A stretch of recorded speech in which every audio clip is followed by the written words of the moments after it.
What's up, YouTube? Welcome back to the channel. Today we are reacting to our main man, Kevin Samuels, you dig? Who do the thing, man. Part 3 to the little live stream.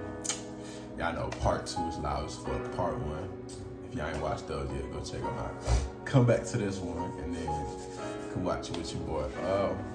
But without further ado, go like and subscribe. Y'all listen to start the video. Go like and subscribe to the channel. Let me know what y'all want me to react to and all that. And now you can watch the video. Ooh, I go.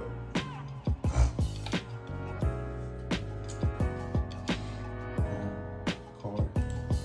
Because what can't work is we all do what the hell we want to. That can't work. There has to be order. There has to be structure. And coming from the military, hierarchy and structure is what that is built on. You don't just make a battle plan and say, hey, just get a gun, go out there and cap some shit. There has to be a plan. So if marriage doesn't work, cool. What does work to get the kind of outcomes you would want? In the place where I'm at right now, or even where my mindset is, I'm not really looking for a man, if that makes sense. I'm not really interested in that relationship, only because I know that how can I put this? Let's just say I can't be or offer what the typical man would want. Okay. So I don't really feel like with what, I don't want to say today's age because I ain't met all men, you know what I'm saying? So I'm not trying to like put a bias or like a whole general statement about it. But from what I've experienced, it's just not something that I'm interested in. Okay. So, now, Carl, you said you wanted a couple of kids. Yeah. But you're not necessarily wanting marriage. How would you see your life being if it wasn't married with your children? How does that structure look? If I was married? Well, if you have kids, for the outcome you said you want, by 50, you want to have kids. So what would that structure look like?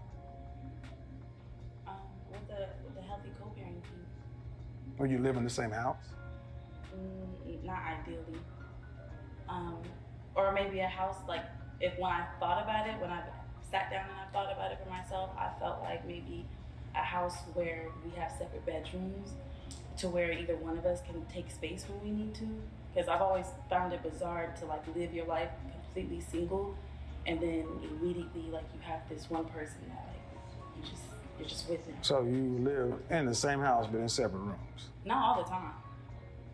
But you know, like, cause I'm a person that likes to be alone a lot. So there's gonna be times where I don't want to be around you. You know what I'm saying? And it's not personal, and it has nothing to do with that. But yeah. Okay, so are you talking about having one? Are you talking about having one residence or multiple?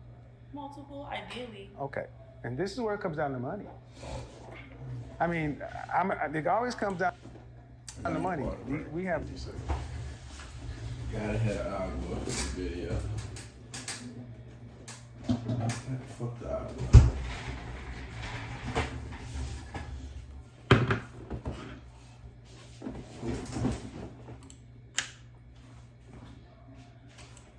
Have all these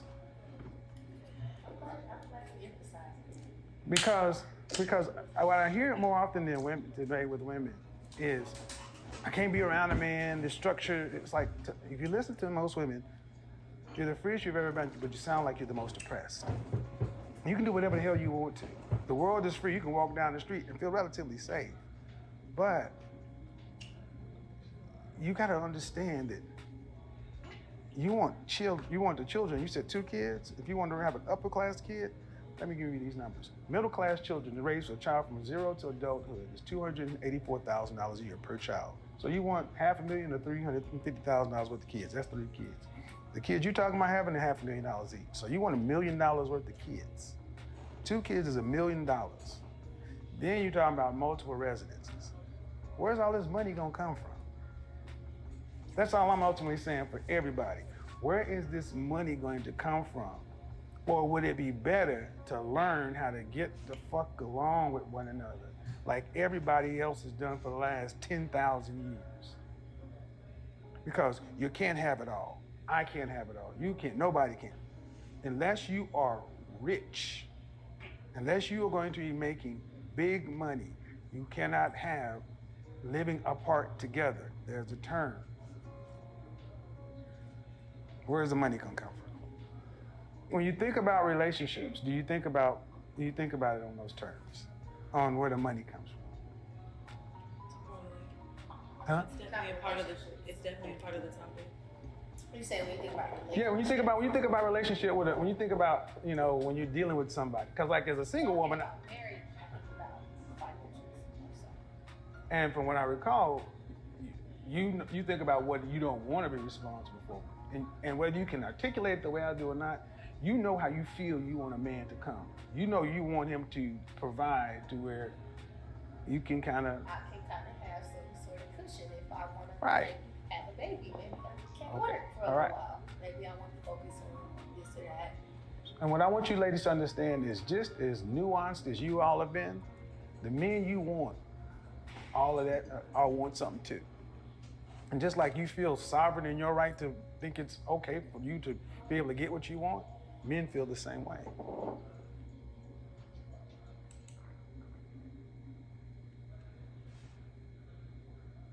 Okay with marriage. Marriage isn't the problem. You guys are all under 30. So you've grown up in an area of immediacy, a lot of options. You've grown up in an era where it feels like you have more choice than you really have and more freedom than you really do. There's a lot of structure. And at the end of the day, what you're gonna find is, especially for women, the way nature works, you have to get the bigger parts of your life figured out sooner if you want children. Because life makes choices for women before they make choices for men.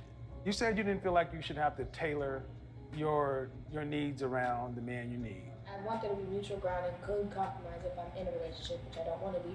But if I'm in a relationship, I do want there to be good compromise. However, I want to be able to fully support myself with my goals and what I want to do with my career to where I'm in the position to where I don't need another person. Okay. It would be nice. Having that other person is more like a luxury, like a good thing, like, you know, having ice cream after you just ate dinner. That's what I want it to be like. Not necessarily to need somebody. Okay. So what do you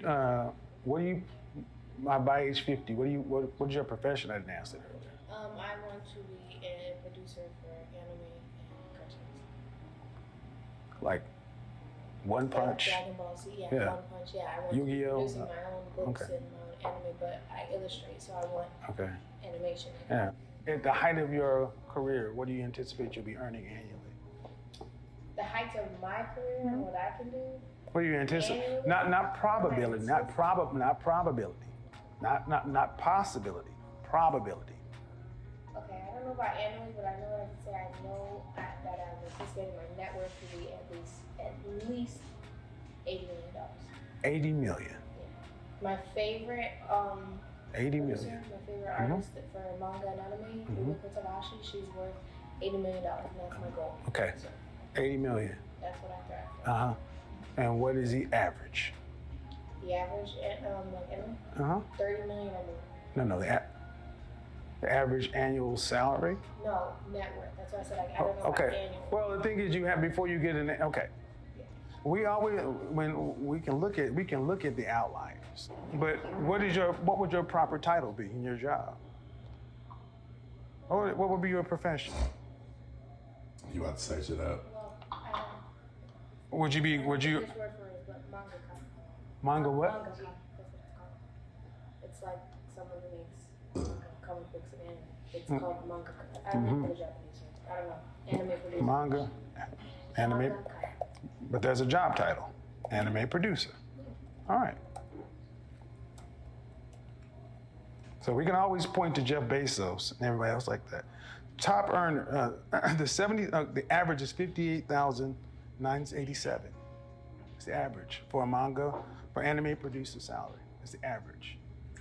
The 75th percentile is 61,000. The lower 25% is 36,000. Top earners, you're talking about a top 10% is 100,000. Big gap from 80 million net. That's ridiculously, infinitesimally small. It happens, but just like Jeff Bezos, Mark Zuckerberg, and all these people, What is the average? Because that's the only thing you can really plan on. Because I don't want to get into your personal, but is anybody here earning over 6 figures annually? Okay. So the likelihood of going from here to high 8 figures is negligible. It's possible, but it's also possible to get rich by hitting the lottery and Powerball. And for you, in your particular case, not wanting to need anybody, it's going to become a matter of ultimate necessity. You have to live off of what you earn.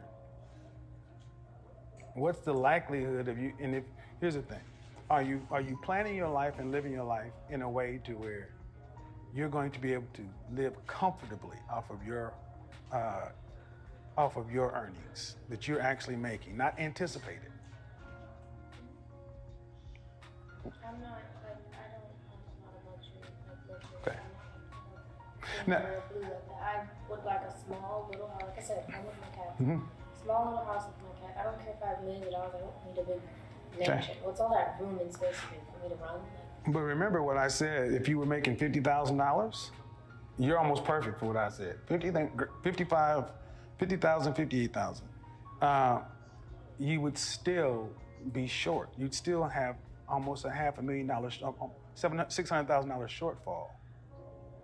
So on one hand, you're saying, I don't need all this money, then you talk about 80 million. And see, and here's the difference between how men and women think. We know we got to be a hell of a lot more practical about what it is, because we can't marry somebody who's going to pay our bills, not the average rank and file man. If we miss or we make a misstep, the street's kind of out there waiting for us. So we understand that homelessness is a hell of a lot closer to most men than men than to women. And my thing is with women is many women today want to be free. Freedom comes at a cost. Can you pay that cost? What you're talking about doing puts you right in line with the average middle class American, being able to live roughly paycheck to paycheck. No real savings, having little to no cushion. But you can only invest what you earn. See, oftentimes when I talk to people, especially when I talk to women, I hear how they anticipate getting money is some sort of entrepreneurialism through real estate or stocks or crypto. And that's just more Jack and the Beanstalk. It requires input, currency. You can't make money from investments without having the money to put into it. Where's the money going to come from? I'm not gonna lie, it's like a therapy session for me at this point, because he low-key preaching. I'm learning something for this, so I'm gonna just keep watching it. Make sure y'all watch the next video in the part 4 on the way soon. Come check it out. Don't forget to like and subscribe if y'all enjoy the content, and I'm gonna catch y'all in the next one.